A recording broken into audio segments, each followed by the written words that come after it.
So, good morning, student. Have a nice day. Today, we are going to discuss about some important concept or some heroic concepts in the microeconomic analysis, which takes place and vital role in your MA entrance, right? So, today we are going to discuss about your price effect, income effect, substitution effect, and how the demand curve is derived from price consumption curve PCC. And in next slide we can also discuss about what is the difference between uncompensated demand function and compensated demand function. And compensated demand function is invented by Hicks, so it is otherwise known as Hicksian demand curve, right? But uncompensated demand curve, which is known as general demand curve, it was introduced by Alfred Marshall, so it is called as Marshallian demand curve. So, what may be the comparison between your Marshallian demand curve and compensated demand curve, right? So, we can go one by one. Let's come. First, we can discuss about how the demand curve is derived from price consumption line or price consumption curve. You know that there is three type of effect. One is price effect, second one is income effect, and third one is substitution effect. Now, if we compare the demand function such as Qx, that means quantity demanded for X commodity, is the function of price of X commodity, price of Y commodity, and income of the consumer, right? There is three major factors on which we can discriminate between the effects, that is price effect, substitution effect, and your income effect. Let's come to first write down price effect. Price effect is that effect to the change in quantity demanded. Price effect is that effect to change in quantity demanded due to the change in price of that commodity. Due to the change in price of that commodity, keeping price of other commodity and income of the consumer remaining constant. So, here PY remaining constant and income or Y, or you can told it's I, capital I, remain constant. So, that is about your price effect. If we can move to the income effect is that effect to the change in quantity demanded of X due to the change in income of the consumer. Due to the change in income of the consumer. So, here there is two constant, that is your price of X remaining constant and price of Y remaining constant, right? Then come to the substitution effect, and the substitution effect is that effect to the change in quantity demanded of X due to the change in price of Y, due to the change in price of Y commodity, keeping price of X remaining constant and income of the consumer remaining constant. So, these are the some definitions of price effect, income effect, and substitution effect, right? Now, come to how we can define your PCC and ICC, price consumption curve and income consumption curve. Write down price consumption curve or price consumption line is the locus of points, which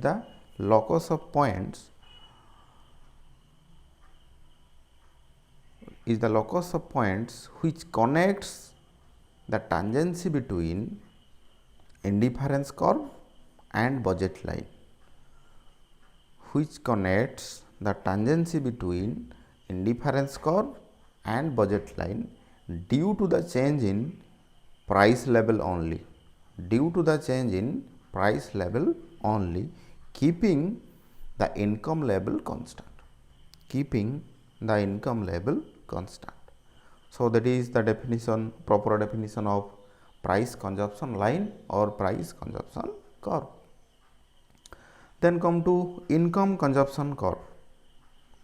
Then come to income consumption curve or ICC.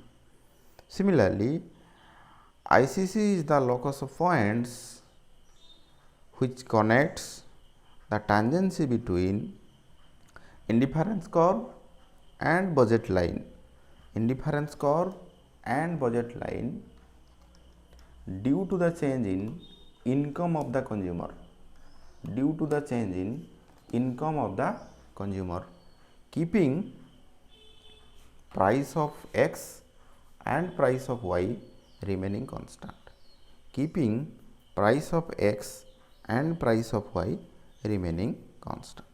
So, these are the major definitions of price consumption curve and income consumption curve, right. Then come to how we can derive the ordinal demand curve or ordinary demand curve from the price consumption curve. So, look at to the diagram here.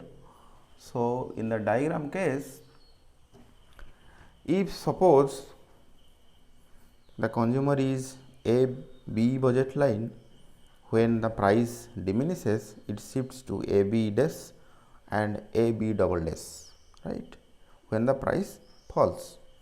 So, connecting to the tangency point of indifference curve and budget line, we can get a line of PCC. So, here we can see as price falls, the demand for X commodity increases, and this response is recorded by panel B, which is explained in the diagram right side of that, right side demand curve is derived. So, as price of a commodity X, for example commodity X falls, the budget line of the consumer shifts to right from its initial position AB to AB dash or AB double dash, given, and we have a given income of the consumer. The new budget line is tangent to the higher indifference curve. So, see that diagram, the first indifference curve was IC1, which is tangent to AB initially, but due to the decrease in the price of X, the AB budget line is shifted to AB dash budget line, which is tangent in the E2 point, likely in the E3 point. So, in this way we can derive the demand curve from the PCC. So, it is very important questions in the main entrance that the demand curve or ordinary demand curve, it is how it is derived. Option may be your price consumption curve, income consumption curve, or another may be. So, keep in mind that the demand curve is only derived from the price consumption line or price consumption curve, because in case of demand curve we can fix the price of other commodity Y constant and the income of the consumer remaining constant. So, let us come to the second slide. We know that the price effect is the sum total of substitution effect and income effect. So, price effect is equal to substitution effect plus income effect, right. So, if we can see in the diagram, from if initial position is that a B budget line, due to the increase, due to the fall in the price, it is shifted to A B dash. So, automatically E1 is shifted to the E2. So, if we can join the E1 to E2, we can derive the price consumption curve. We can derive the price consumption curve. So, if the price falls, that means a consumer have a surplus amount of purchasing power, right. surplus amount of purchasing power. So, in order to compensate that, we have to reduce his income. We have to reduce his income. So, how we can interpret the reduction of income? Simply, if the reduction of income is simply denoted by the shift, the leftward shift of budget line, which explain that A B dash budget line to the dotted line, to the dotted line, to the dotted line of the budget. So, here if we shift that budget line, which should be parallel to A B dash budget line. So, it is firstly E1 to E2, which explain your price consumption or price effect, price consumption curve or price effect. Then again E2 is shifted again to E1 dash. E2 is shifted again E1 dash, and that is from E1 dash to E2, that is your income effect. But in case of substitution effect, we can take the total utility remaining constant, total utility remaining constant, right. So, by remaining the total utility constant, there is a effect which is depicted by E1 to E1 dash. So, I repeat again, E1 to E2 is the total effect, or it is known as your price effect. Again E1 dash to E2, it is known as your income effect, and E1 to E1 dash, that is known as your substitution effect. Clear? Next, come to next slide. So, if we can see what is the nature and scope of your price consumption curve or income consumption curve in case of normal commodities, inferior commodities and given commodities. So, in case of normal commodity, if you see, and in that manner diagram we can explain that from S to R point, that is shift of budget line due to the income, that is. So, if we join this point S and R, we can get a ICC curve. Similarly, if we can join the Q to R, that is your PCC curve. So, in case of normal commodities, both income effect is positive and there is a negative substitution effect works in the same direction, which causes the quantity of good X whose price has fallen, with the result that the new equilibrium point will be lie to the right of the original equilibrium point, right. That is the in case of normal commodities. Next, come to what is the price and demand relation in the case of inferior commodity, and you know that what is inferior commodity. Inferior commodity, if we can define, it has a negative income effect. That means as income increases, the quantity demanded consumed also declines, right. So, we can say there is a negative income effect. And what is the difference between your inferior goods and your given goods? That we can say all given goods are inferior, but all inferior goods are not given goods, right. So, in this case we can see the major difference is your in case of inferior goods, the income effect will work in opposite direction, because we have defined in before that the income effect is negative in that case. So, it is shifted is a opposite direction. You can see the diagram, there is a your motion of change in direction is depicted by your arrow mark, right. So, here the arrow mark comes from right to left, that is a opposite direction, while the substitution effect will tends to increase in the quantity purchased, while the substitution effect is your is shifted from the left to right, right. But normally it happens that income effect, the negative income effect of change in price is not large enough to outweigh the substitution effect. It is a very important point in case of inferior commodity. that is, your substitution effect is more larger than negativity of income effect, or in other way, the negative income effect is not larger enough to outweigh the substitution effect, right. So, here these are the some important point, and draw every kind of diagram in case of your notebook while you are hearing that video, right.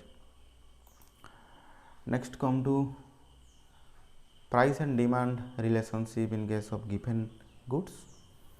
In case of given goods, your price effect or the law of demand violates. So, as a denotation, we can say there is a strong negativity of price effect. So, in case of inferior commodity, there is negative income effect, which is much stronger than the substitution effect, and though which the income effect can outweigh the substitution effect. In case of quantity purchased of goods will fall, as price fall, the quantity purchased of goods will rise as price rise. So, there is a direct relation in between price and quantity demanded. So, it violates the assumptions of law of demand. So, you can see that actually happens in case of inferior commodity, that happens in case of given commodity or given goods. So, come to next diagram. Here there is a very basic concepts. We can explain that what is the difference between your compensated demand function and, or it is known as Hicksian demand function, and there is uncompensated demand function or Marshallian demand function, right. Write down, in case of Marshallian demand curve, the Marshallian demand curve shows the relationship between the Marshallian demand curve or the uncompensated demand curve shows the relationship between price of x and quantity demanded of x. Price of x and quantity demanded of x, keeping the price of y and income remaining constant. Keeping the price of y and income remaining constant.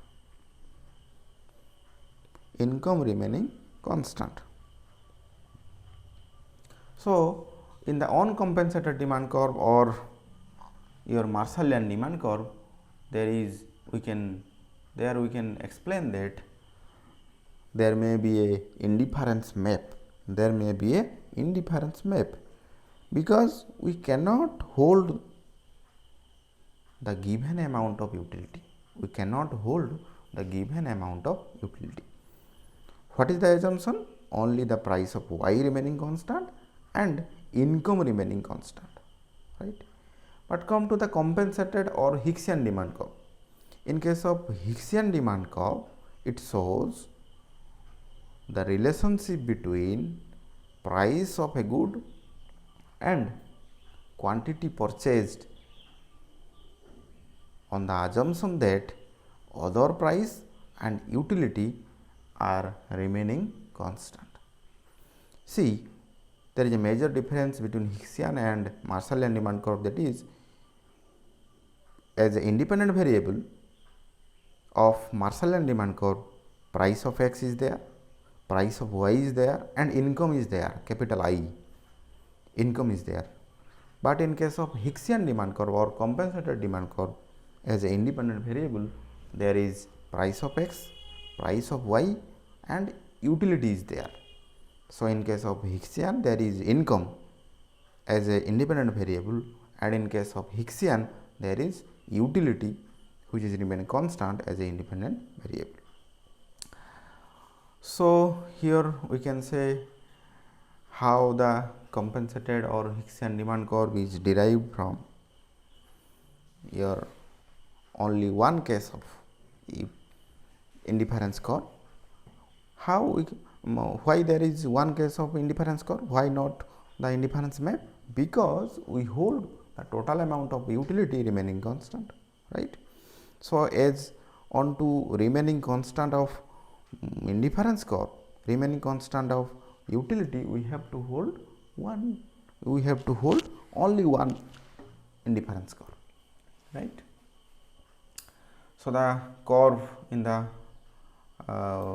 second panel, the XC curve shows the shape of compensated or Hicksian demand curve, that shows also how many quantity of X demanded to the changes in price of X, remaining price of Y, and utility remaining constant. So, if we can discriminate between the Hicksian and compensated demand curve, let us come to the next slide, that is the comparison between compensated and uncompensated demand function. The choice between using compensated or uncompensated demand curve is the economic analysis is largely a matter of convenience. In most of empirical work, uncompensated or Marshallian demand curve are used because the data on price and nominal income needs to estimate them are readily available, right. Which sentence? That sentence tells about that in case of theoretical framework,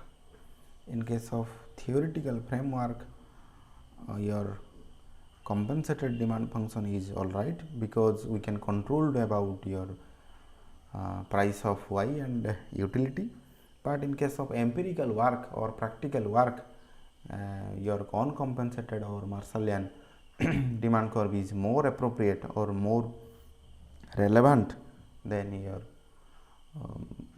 compensated demand curve or Hicksian demand curve, right.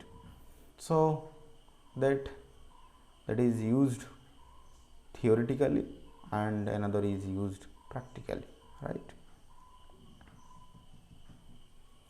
Theoretically, we can use the compensated demand curve because we have to hold that the utility remaining constant. But in case of practical or empirical work, uncompensated demand function or Marshallian demand curve is more important. So, see the diagram to compare in between compensated and uncompensated demand function. X is a function of Px, Py remaining constant, I remaining constant, that is your Marshallian demand curve, and Xc, C for compensated, Px, Py remaining constant and utility remaining constant, that is your compensated demand function. So, here we can discriminate that your compensated or uncompensated demand function or Marshallian demand curve is more elastic. it is more elastic than your compensated demand function. So, what is the main reason behind it? So, if you know that in case of compensated demand function, the utility remaining constant. If there is utility remaining constant, there is no effect of substitution effect. There is no effect like substitution effect. But in case of uncompensated demand function, it is due to both income effect and substitution effect, and which may construct the sum of your price effect. But in case of compensated demand function, there is only two effect, there is on price effect and income effect, and there is absence of substitution effect because the utility remaining constant. So, that is the main reason behind why the compensated demand function is less elastic than uncompensated demand function, or the Marshallian demand function is more elastic than the Hicksian demand function. So, these are the some of the basics concepts, these are the some of the relevant concepts we have to remember with diagram. So, thank you for watching that video and keep it again you can revise it and remember that whatever showed in case of the video, right? Thank you.